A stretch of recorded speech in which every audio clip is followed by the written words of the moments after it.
आप हिंदू नहीं हैं, हिंदू जैसा कोई शब्द ही नहीं, तो आप हैं कौन?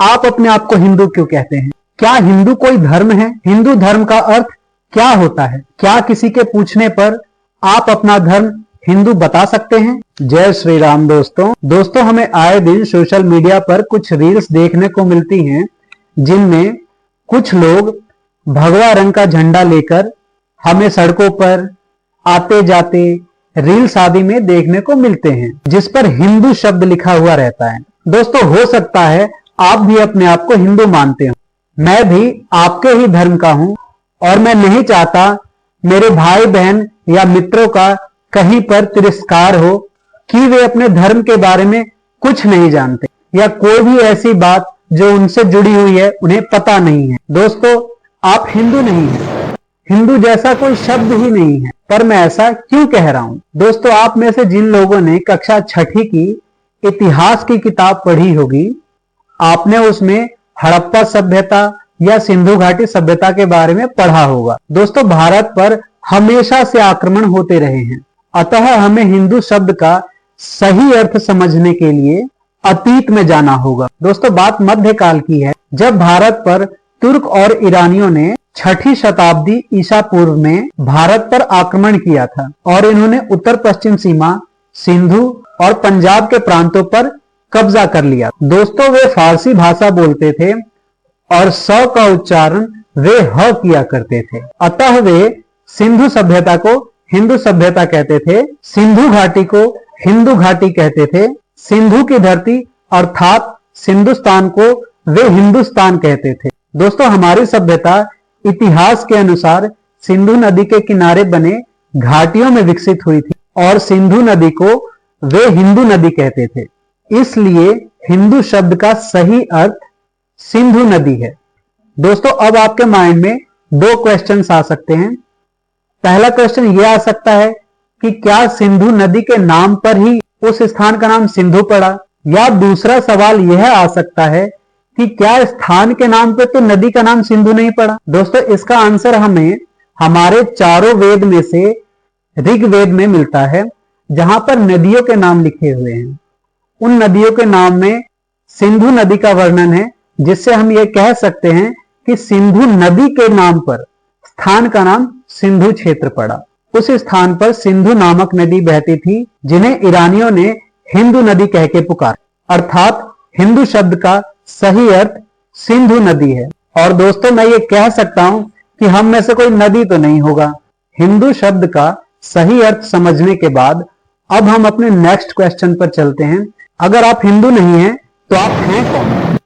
दोस्तों, ईरानियों ने सिर्फ उत्तर पश्चिम पर ही अपना कब्जा किया था, क्योंकि सिंधु नदी वहीं पर बहती है, जो कि आज पाकिस्तान में है। सिंधु नदी का 5% हिस्सा ही भारत के पास है। इसका उद्गम तिब्बत से होता है। दोस्तों, सिंधु नदी के क्षेत्र को छोड़ करके अन्य जगह भी बहुत सारी सभ्यताएं थी, जो कि पहले छोटी छोटी रियासतों में बटी हुई थी। सरदार वल्लभ भाई पटेल ने इन छोटी रियासतों को मिलाकर इंडिया बनाने का काम किया था। दोस्तों, हमारे देश को इंडिया नाम अंग्रेजों ने दिया था। दोस्तों, हमारे ग्रंथों, काव्यों, कहानियों आदि में हमारे क्षेत्र की धरती को भारत नाम से संबोधित किया गया है, इसलिए आप अपने आप को हिंदू ना कहकर एक भारतीय कहेंगे। भारतीय वह व्यक्ति है जो भारत की भूमि पर रहता है। दोस्तों, हमारा अगला सवाल है, आप अपने आप को हिंदू क्यों कहते हैं? दोस्तों, आप अज्ञानता में अपने आप को हिंदू कहते थे। इस वीडियो को देखने के बाद आप नहीं कहेंगे कि आप हिंदू हैं। दोस्तों, सिंधु का गलत उच्चारण हिंदू शब्द बना और आपको इसका ज्ञान नहीं था, इसलिए आप अपने आप को हिंदू कहते थे। हिंदू से आपका अर्थ आपके धर्म से था। दोस्तों, क्या हिंदू कोई धर्म है?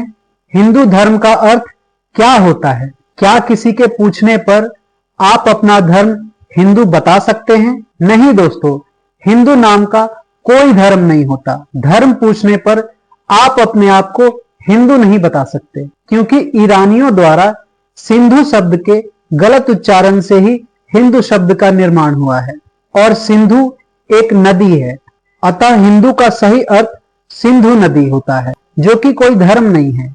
लोगों का हिंदू धर्म से आशय होता है कि वो धर्म जो सिंधु नदी के आसपास के क्षेत्र या स्थान पर सबसे अधिक मात्रा में माना जाता हो। दोस्तों, आप किसी के पूछने पर यह बता सकते हैं कि भारत आपका देश है, भारतीय आपकी पहचान है और सनातन आपका धर्म है। दोस्तों, सनातन आपका ही नहीं बल्कि सबका धर्म है। दोस्तों, हर व्यक्ति को कुछ अधिकार प्राप्त हैं, जैसे वह कुछ भी मान सकता है, अपने लिए कोई भी रूल बना सकता है।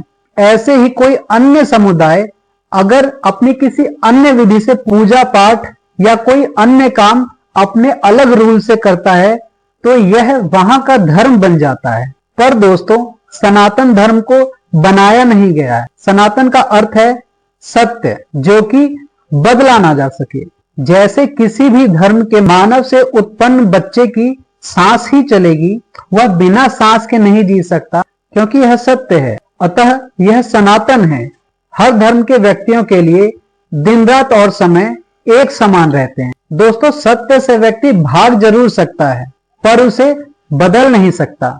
जैसे कोई व्यक्ति दिन के समय अपने कमरे की सारी लाइटें बंद करके यह कहे कि अभी रात हो रही और साबित करने के लिए आपके बच्चों को अनेकों प्रूफ दें या साबित करने के लिए अनेकों तथ्य दिखाएं। पर दोस्तों, सत्य तो यही है, बाहर अभी भी दिन का समय हो रहा है, अभी रात नहीं हुई है। अतः दोस्तों, आप अपना सिर गर्व से उठाकर कहिए कि आप सनातनी हैं और आप किसी ऐसे समुदाय, राष्ट्रीय अंतरराष्ट्रीय धर्म में नहीं जन्मे जहां आपको कुछ भी साबित करने की जरूरत हो। आपने ऐसे समुदाय में जन्म लिया है जो सत्य के धर्म को मानती है। अतः आपको कुछ भी साबित नहीं करना पड़ता, प्रकृति उसे खुद साबित करती है। बस आपको उस सत्य का दर्शन करना होता है और अपने बच्चों को भी उसका दर्शन करवाना होता है, जिससे वह असत्य की बातों में ना आ जाएं। जो व्यक्ति अंधेरे कमरे में आपके बच्चे को यह तथ्य दे रहा है कि अभी रात्रि हो रही है, आपको